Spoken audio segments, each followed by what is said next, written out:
Welcome back to the School of Hard Knocks podcast. On this week's show, we're talking about the blame game.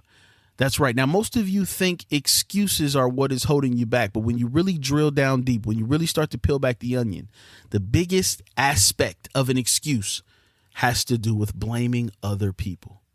I want you to take ownership, and I want you to know that the buck stops with you. Let's get into it. It is time to get on the bus because class is in session. This is episode number 99 of the School of Hard Knocks podcast, and it starts now.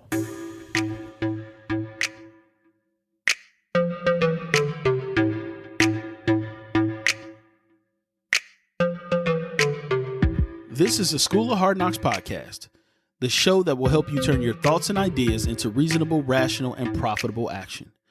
The show that is about my life, your life, and the experiences of successful people.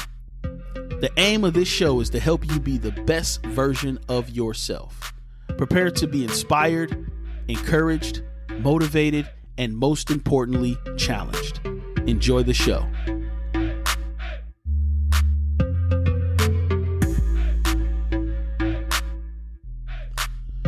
Welcome back to the School of Hard Knocks podcast.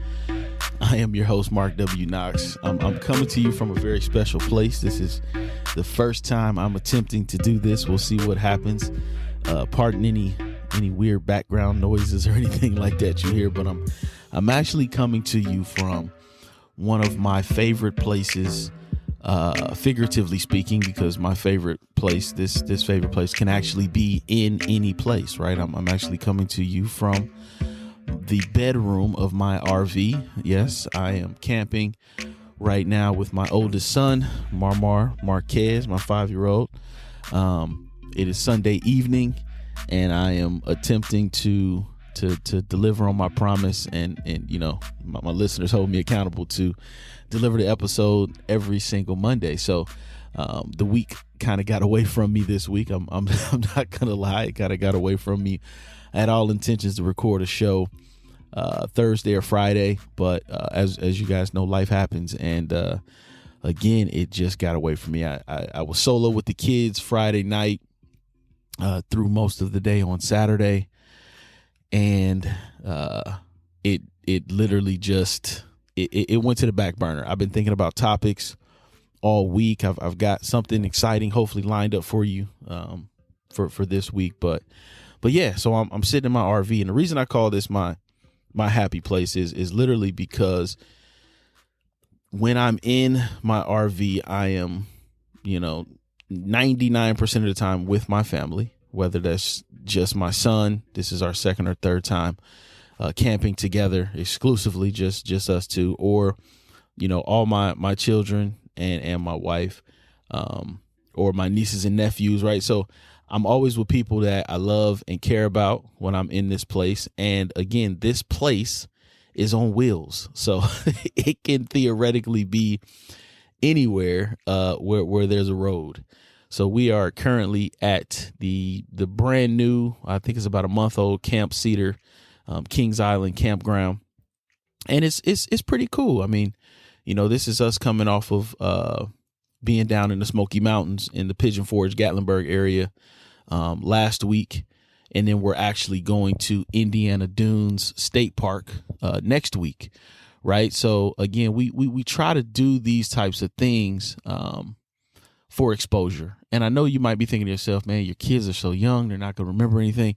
A lot of that is true. However, we are getting in a rhythm right now as a family to where maneuvering through life, physically and figuratively speaking, has to become a regular thing. It has to become a norm, right? So we figure if we have the ability to expose our children to these things at this young of an age, we will not have any excuses, as they get older, because essentially the hope is that travel and just the logistics of all of it, the logistics of leaving the house with 5 people and 5 people clothes and diapers and everything that comes along with having, 2 toddlers and a 5-year-old, that should get easier as they get older, right? Of course, it'll probably get more expensive, but it should get easier as people are potty trained and people can begin to pack their own things and communicate what their wants and needs are, while we're traveling.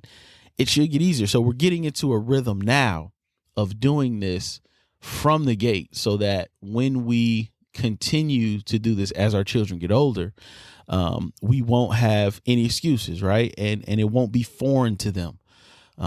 Waking up somewhere different 2 or 3 days out of the week, during the summer, when we do travel, when we do get the opportunity to RV, it won't be foreign to my children, right? It'll be a part of their story, and they will have pictures from when they were 14 months old, standing in front of a lake in the Smoky Mountains, right? That's what it's all about.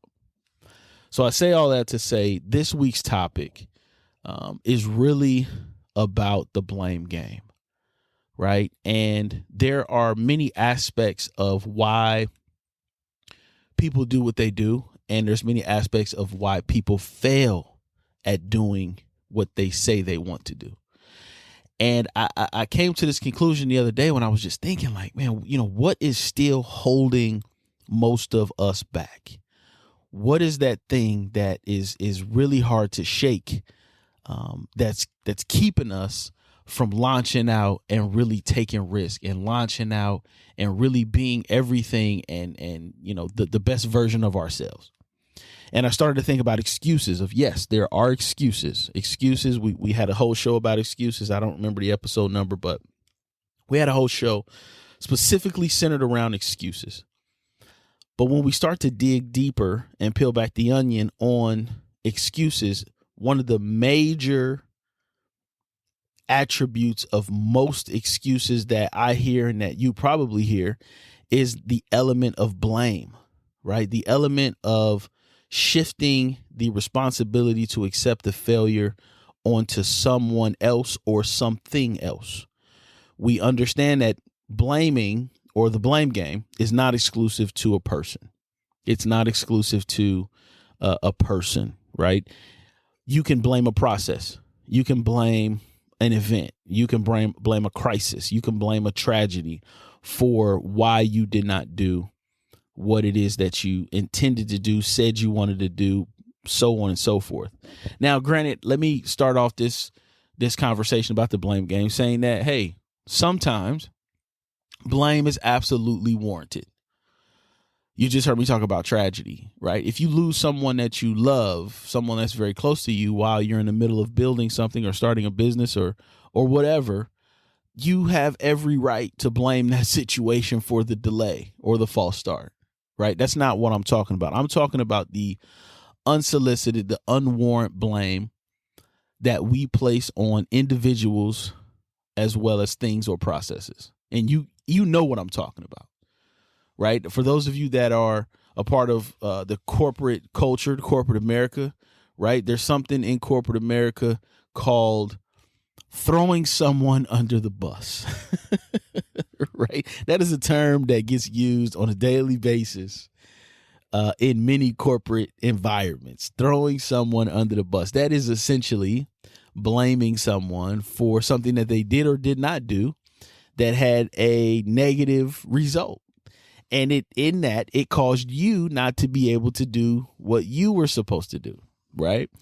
If you're in an entrepreneurial situation, it is very easy to blame external forces, to blame things that are out of your control. You can blame, this past 18 months, the biggest victim of the blame game, rightfully so, has been the pandemic. I mean, we've seen and heard in multiple situations people blame the pandemic for absolutely everything. Now, most of it is warranted. Most of it is legitimate. But there are some instances where bad service is just bad service. A bad product is just a bad product. Bad forecasting, bad inventory management is just that, right? It had nothing to do with the pandemic. You were going to be in a messed up situation regardless. But the blame game literally has a cost, right? What most people don't realize, and hopefully you've never been on this side, but chances are you have. What most people don't realize is when you blame someone else, it is not a default positive reflection on you. And what I mean by that, it just because you blame someone does not put you in the green. It doesn't make you clear. It doesn't take all of the onus off of you, regardless of who you blame or what you blame. When you blame someone, you are essentially professing publicly that the responsibility for you to do what it is that you were supposed to do or you said you were going to do was really not in your control from the beginning. What you do when you blame someone is you let the world know, you let the world know that whatever it is that you said or wanted or the responsibility of you personally was never in your control. And the question is, how did you get in that situation? How did you be placed in that situation to where you took ownership of something and you had a responsibility to complete a task, or you told us you were going to do something, we held you accountable. But the reality is you never had control over that situation to begin with. If you had control over that situation to begin with, there would be no blame to shift or to past, right? The blame would be squarely on you, and the responsibility would be squarely on you. When you blame someone, you're inadvertently telling everybody else that that person had more power and more influence over your situation than you originally admitted to. Now, again, this happens in corporate on an hourly basis. I'm not even talking about daily. I'm talking about hourly, because there's so many moving pieces to complete a task, and there's so many people involved to complete a task that if one person drops the ball, then it doesn't allow the other individuals to fulfill their end of the cycle or their end of the deal, right? So it's a little different when we're talking about a strictly corporate situation. Entrepreneurially, then yes, it applies to what I just said. You're telling me that it really wasn't you who was in control the whole time, right? It was some other things involved. But in the corporate standpoint, it's very difficult to take 100% ownership of a thing or a process without the influence or the actions of other people, right? Now, I will say 9 times out of 10 in corporate situations that I've been in, you see where things are headed long before they get there, right? So you find yourself in a situation where you can see that this thing is going south. You can see that things aren't adding up, that numbers aren't adding up, inventory's not adding. You can see way before it comes to a head what's about to happen. But most of us, again, in the corporate situation, it's all about survival, right? We don't call a spade early enough in the process. And then when things come to a head, then we quickly point the finger and shift the blame, because we know exactly the moment that things went wrong, and we know where and with who they went wrong with. A lot of you find satisfaction in blaming other people, right? And I can't say that I've never felt that feeling. I probably have, because I think that's a natural reaction, especially when you fail epically and you know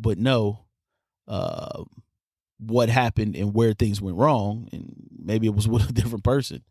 There's satisfaction in shifting the blame. There's satisfaction in not taking the full grunt of the responsibility or the negative portion of the responsibility. There's satisfaction in that, right? And again, in a corporate situation, blame is a survival tactic. Right? Blame is what you do when you're trying to survive, because corporate America is about survival. Regardless of what you may think it's about, regardless of what ladder you're trying to climb, you're one stroke of a pen, one employee number pulled away from it being over, right? it's still a job. I mean, it is what it is. Don't get offended. It's still a job. You might be the best, absolute sweetest at, at whatever it is you do. You might be the top salesperson, top trainer, top presenter, top whatever. But nobody in corporate America is immune to getting iced, as I used to call it. All right, happens to the best of us.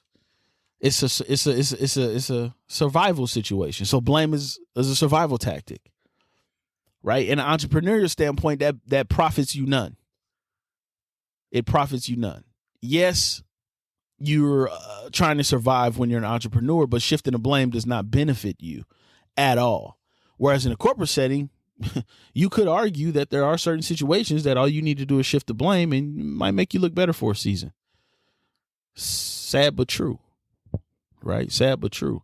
But in a corporate setting, that's much less likely to happen. You heard me say before that blame has a price. Blame costs. Blame costs, man. Throwing somebody under the bus, it costs. Right? I mean, a lot of times you blame someone or a process to save face because you know that it's a poor reflection on you and your abilities, right? So you just shift it and you toss somebody under the bus. There's a price to pay with that. You're sacrificing something. You're sacrificing someone. You're sacrificing a process. You're sacrificing a system. When you blame, when you start to shift blame from yourself to other people, someone, some system, some process, somewhere has to pay, right? Blame does not go without consequence, right? And when you think about it, when you shift blame, you kind of make yourself look a certain way, and it's not always positive. Right. It's not always positive. Again, there's very few situations where shifting the blame is warranted or justified. So when you do it, if you're not calculated about it, if it's not the right situation, you can make yourself look real silly and weak. Because, again, that starts a pattern of excuses. Blame is just one type of excuse. In my opinion, it's probably the biggest proportion of excuses has to do with blame, right? Why you didn't do something, why you didn't have the ability to do something, and you shift that onto someone else.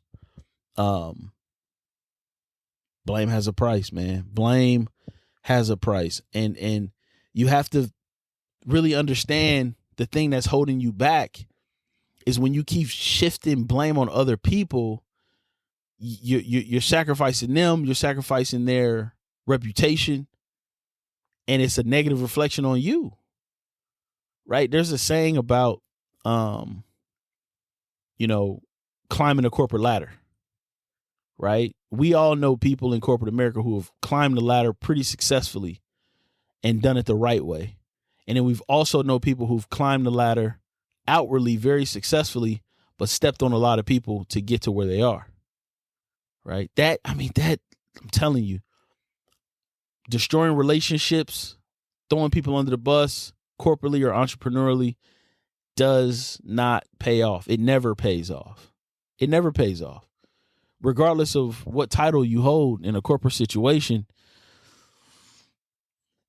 you're going to either find yourself hopping from company to company, never laying roots, never making a difference, never making your mark. Or you're going to find yourself in a situation where you have no allies. And when you really need somebody to back you up, when you really need to put that team in place, and when you really need to motivate a group of people to carry out something that you're in charge of, you're going to find yourself in a very sticky situation. Right? So how do we shift our mindset? Right? How do we shift our mindset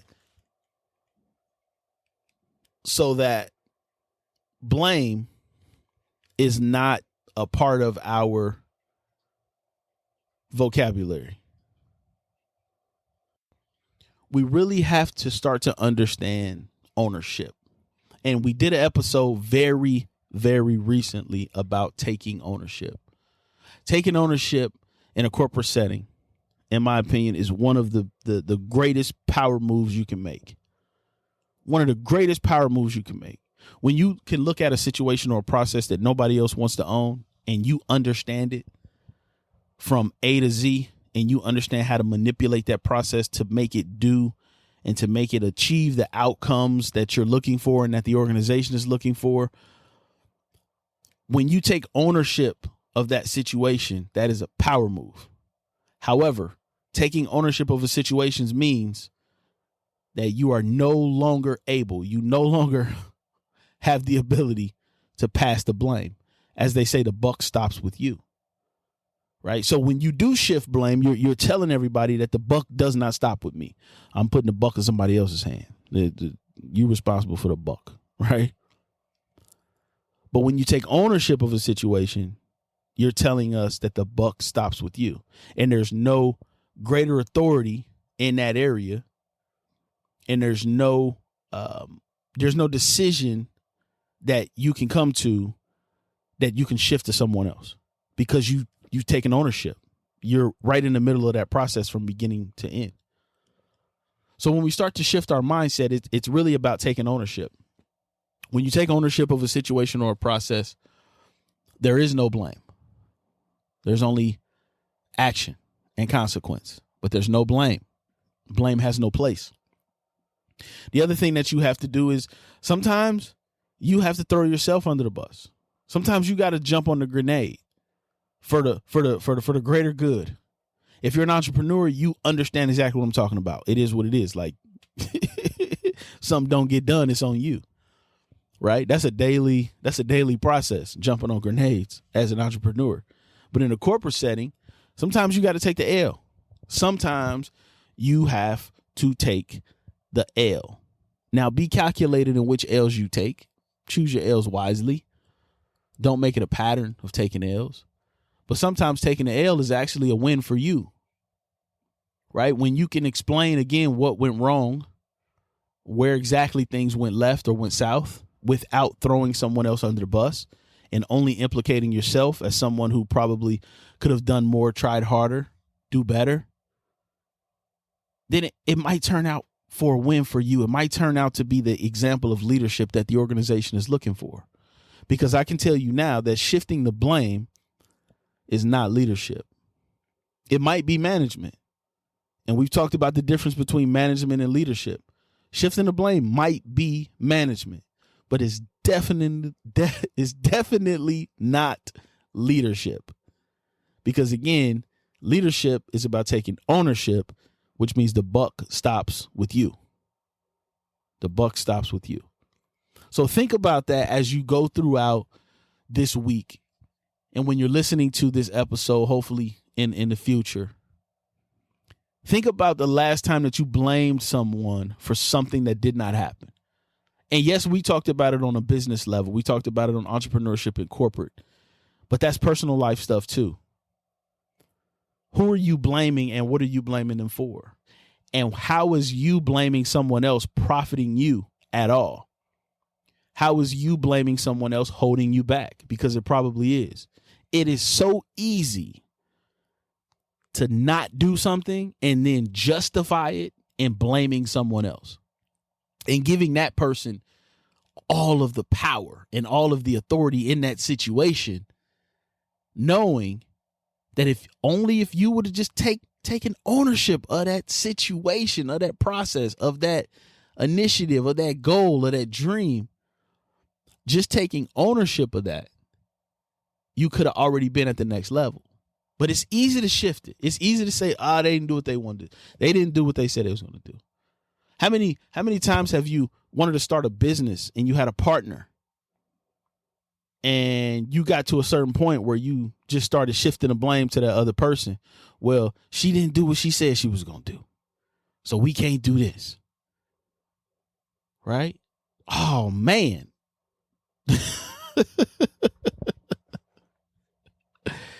Exactly. You already know what I'm talking about. You already understand the lane that I'm in right now. In order to go to the next step, Steps to the steps. In order to go to the next step, we're not even talking about levels. We're not talking about levels. Levels are like floors. We talking about steps on the way to the next floor.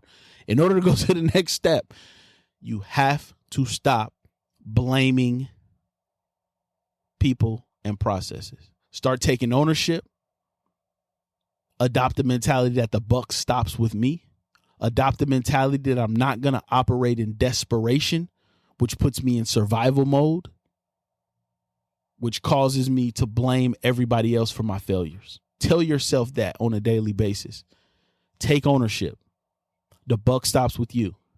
I'm not operating out of desperation. The blame game has no winners.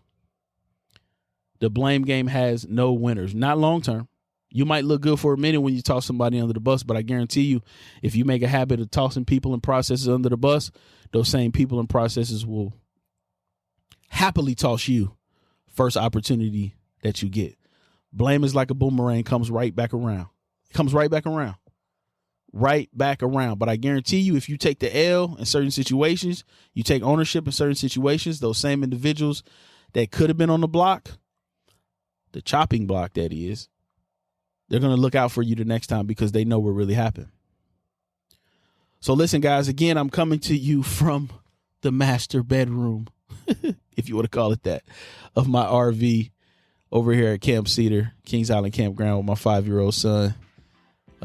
He should be just about asleep right now. And listen, I had to cut the AC off because it's so like loud that I didn't want all of that noise in the back of the microphone. So I'm sitting there right now and the temperature is slowly creeping up. It's getting warm, so I gotta go. This has been the School of Hard Knocks podcast. I'm your host, Mark W. Knox. Class is dismissed.